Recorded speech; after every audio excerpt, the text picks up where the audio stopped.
Muchas gracias, Presidenta. Adelante.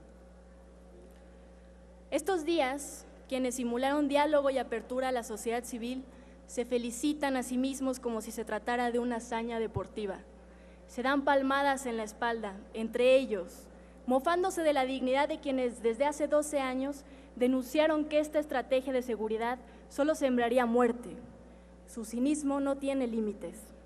Les vemos colgándose medallas que no se merecen por una victoria amarga que nos deja militarización durante 5 años.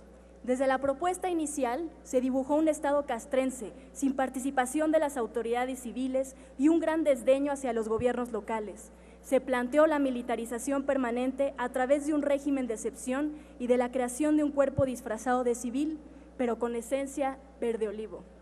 Después del ejercicio de simulación que montaron en esta Cámara, no movieron ni una coma para atender las voces de especialistas, sociedad civil y víctimas. Al contrario, su postura autoritaria se fortaleció y arrasaron con una mayoría vanidosa, sin consensos ni diálogo. Su Parlamento abierto fue un espectáculo de oídos presentes pero sordos, de puertas abiertas pero posturas cerradas. En el Senado, sin embargo, los pactos que han tejido en esta Cámara no les alcanzaron.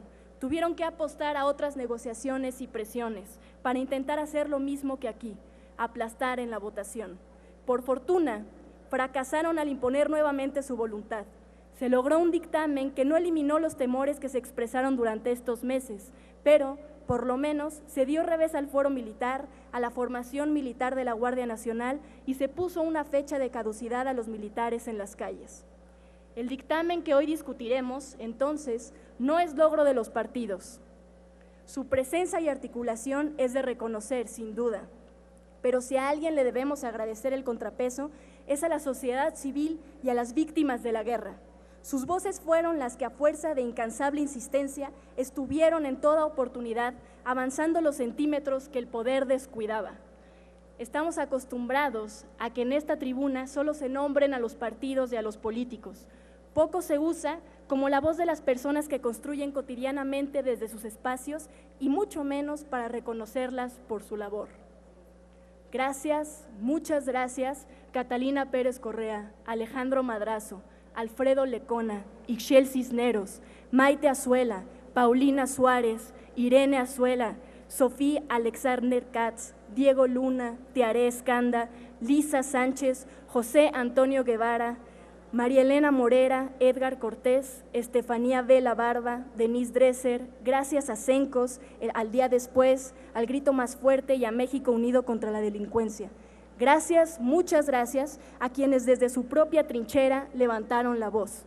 Porque a pesar de que el presidente se esfuerza cotidianamente por ridiculizar a la sociedad civil, ustedes fueron los actores principales de la resistencia frente a lo que se pretendía imponer.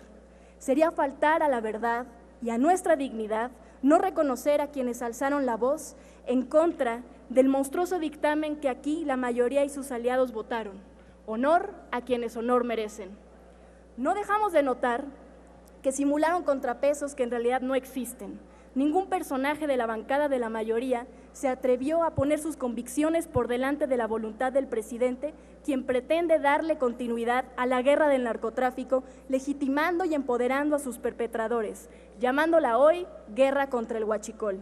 Negaron también el trabajo y esfuerzo de la Suprema Corte al declarar inconstitucional la Ley de Seguridad Interior, constitucionalizando la militarización por al menos 5 años y ofreciéndonos como garantía la cuestionable palabra de Andrés Manuel López Obrador, quien tantas veces ha cambiado de opinión en este y otros temas. A las víctimas de la guerra y la violencia las ignoraron, les negaron la voz, las utilizaron en el periodo de transición. Sus foros escucha terminaron siendo foros de oídos sordos. No tuvieron participación alguna en la construcción del dictamen que hoy nos ocupa. Para ustedes, Jorge y Javier iban armados hasta los dientes. Para ustedes, ellos y ellas son daños colaterales que tal vez estaban metidos en algo.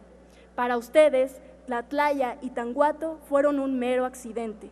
A pesar de la evidencia de los índices de letalidad de la Sedena y de la opacidad de la CEMAR, ignoraron a Valentina Rosendo y su lucha de 2 décadas para obtener justicia internacional, porque en su país le dieron la espalda. A todas las víctimas les están negando cualquier posibilidad de justicia. Ese es su legado, compañeros. Modificar la Constitución para negarles justicia a las víctimas de la guerra de Felipe Calderón y Enrique Peña Nieto.